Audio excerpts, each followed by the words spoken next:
Hello dears, ഇന്ന് May 3-ാം തീയതി ഇന്നാണ് ഈ വർഷത്തെ നീറ്റ് എക്സാമിനേഷൻ്റെ ക്വസ്റ്റ്യൻ പേപ്പർ ഇവാലുവേറ്റ് ചെയ്യാനായിട്ട് സൈലത്തിൻ്റെ കോഴിക്കോട് ഹൈബ്രിഡ് ക്യാമ്പസിലെ മുഴുവൻ ടീച്ചേഴ്സും ഇവിടെ ടീമായിട്ട് മീറ്റ് ചെയ്തുകൊണ്ടിരിക്കുകയാണ്.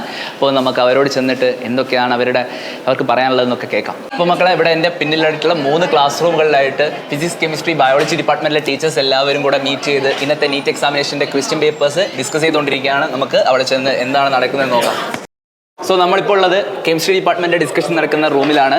നിങ്ങൾക്ക് ഏറ്റവും പ്രിയപ്പെട്ട NS മാം ഒക്കെ ഇവിടെയുണ്ട്. നമുക്ക് NS മാമിനോട് ചോദിച്ചു നോക്കാം. മാം, നോക്കിയെടുത്തോളം എങ്ങനെയുണ്ട്? നല്ല ഈസി ആയിട്ടുള്ള ക്വസ്റ്റ്യൻ പേപ്പർ ആയിട്ടാണ് കെമിസ്ട്രി നമുക്ക് ഫീൽ ചെയ്യുന്നത്. എല്ലാ ചോദ്യങ്ങളും നമ്മൾ നോക്കിക്കൊണ്ടേയിരിക്കുകയാണ്. ബട്ട് ഒരു ക്യുക്കായിട്ട് നോക്കിക്കഴിഞ്ഞാൽ നമ്മുടെ കുട്ടികൾ നമ്മളെല്ലാം കണ്ടിരിക്കുന്ന ചോദ്യങ്ങളാണ്. വളരെ കോൺഫിഡൻ്റ് ആണ് നമ്മൾ. സുരേഷ് സാർ, എന്താണ് പറയാനുള്ളത്? ക്വസ്റ്റ്യൻ പേപ്പർ നമ്മുടെ കയ്യിലേക്ക് ഇപ്പോൾ കിട്ടിയിരിക്കുകയാണ്. ക്വസ്റ്റ്യൻസ് എങ്ങനെയുണ്ടെന്നുള്ള കാര്യങ്ങളൊക്കെ നോക്കാൻ പോവുകയാണ്. നമ്മുടെ ഡിസ്കഷൻ ഇപ്പോൾ കയറും. അടിപൊളിയായിട്ട് നമ്മുടെ മക്കളെല്ലാവരും പരീക്ഷ എഴുതിയിട്ടുണ്ടാവുന്നുള്ള കാര്യം 100% കോൺഫിഡൻ്റ് ആണ്. എന്താണ് പറയാനുള്ളത്? ഈ വർഷത്തിൽ എളുപ്പമുള്ള ക്വസ്റ്റ്യൻ പേപ്പറാണ്. നമ്മുടെ സ്റ്റുഡൻസ് എല്ലാവരും അടിപൊളിയായിട്ട് എഴുതുന്നത് ഉറപ്പാണ്. എന്തായാലും ഞങ്ങൾ നല്ല പ്രതീക്ഷയിലാണ്. നമ്മളിപ്പോൾ ഉള്ളത് ഫിസിക്സിൻ്റെ ഡിസ്കഷൻ നടക്കുന്ന റൂമിലാണ്. സോ എല്ലാവരുടെ കയ്യിലും ഇപ്പോൾ ക്വസ്റ്റ്യൻ പേപ്പറും കൂടി കിട്ടിയൊരു സമയമാണ്. നമുക്ക് നമ്മുടെ ജാബിർ സാറൊക്കെ ഇവിടെ ഉണ്ട്.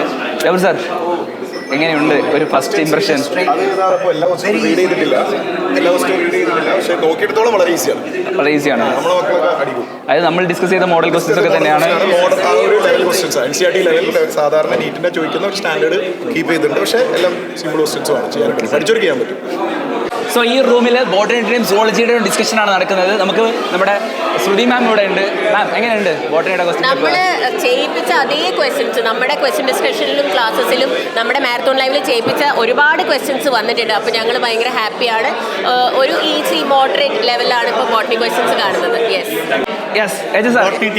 എന്താണ് പറയാനുള്ളത്? ബോട്ടണി കമ്പാരിറ്റീവ്ലി എളുപ്പമാണ്. പ്രശ്നങ്ങളൊന്നുമില്ല. നമ്മൾ ക്വസ്റ്റ്യൻസ് ഒക്കെ ചെയ്ത കുട്ടികൾ നമ്മൾ ചെയ്യുന്ന അതേ ക്വസ്റ്റ്യൻസ് തന്നെ, തലേ ദിവസം മാരത്തോണിന് ചെയ്ത അതേ ക്വസ്റ്റ്യൻ തന്നെയാണ് വന്നിരിക്കുന്നത്. Okay, set. അനന്ത് സാർ, എന്താണ് പറയാനുള്ളത്? ആദ്യത്തെ ഒരു റിവ്യൂ അനുസരിച്ച് എക്സാമിനേഷൻ ആണ് എന്നാണ് പറയുന്നത്. എക്സാം വളരെ സിമ്പിൾ ആണ്. അപ്പോൾ എല്ലാവരും നന്നായി എഴുതിയെന്ന് വിചാരിക്കുന്നു. ഒന്നുകൂടെ അനാലിസിസിലേക്ക് പോട്ടെ. അപ്പോൾ ആദ്യം സാർ ബാക്കി അല്ലേ? എന്താണ് പറയാനുള്ളത് ബയോളജി ക്വസ്റ്റ്യൻ പേപ്പർ പറ്റി? റിവിഷൻ നമ്മൾ ചെയ്ത ഒത്തിരി ക്വസ്റ്റ്യൻസ് നമ്മൾ ഇതുവരെ പറഞ്ഞ മുഴുവൻ സാധനം വന്നിട്ടുണ്ട്. സോ ഇവിടെയുള്ള ടീച്ചേഴ്സിൽ നിന്ന് നമുക്ക് മനസ്സിലാക്കാൻ കഴിയുന്നത് ഈ വർഷത്തെ നീറ്റിന്റെ ഫിസിക്സ് ആണെങ്കിലും കെമിസ്ട്രി ആണെങ്കിലും ബയോളജി ആണെങ്കിലും ഈസി ആണെന്നാണ്. സൈലത്തിന്റെ ലൈവുകളിൽ ചെയ്തിട്ടുള്ള, സൈലത്തിന്റെ ക്ലാസ് റൂമിൽ ചെയ്തിട്ടുള്ള അതേ മോഡൽ ക്വസ്റ്റ്യൻസ് തന്നെയാണ് എക്സാമിൽ ചോദിച്ചിട്ടുള്ളത്. അതിന്റെ എക്സൈറ്റ്മെന്റിലാണ് ഇവിടെ ടീച്ചേഴ്സ് ആണെങ്കിലും അവരെല്ലാവരും. സോ നിങ്ങളോട് പറയാനുള്ളത്, സൈലത്തെ ട്രസ്റ്റ് ചെയ്ത് സൈലത്തോടൊപ്പം വരികയാണെങ്കിൽ ഈ വർഷത്തെ നീറ്റ് സൈലത്തിന്റെ സ്റ്റുഡൻസ് നോക്കിയിട്ടുണ്ട്. അടുത്ത വർഷത്തെ നാഷണൽ ടോപ്പേഴ്സ് ആയിട്ട് നിങ്ങൾക്ക് മാറാൻ ആഗ്രഹമുണ്ടെങ്കിൽ സൈലത്തിന്റെ കൂടെ വരിക, ഗംഭീരമായിട്ട് പഠിക്കാം.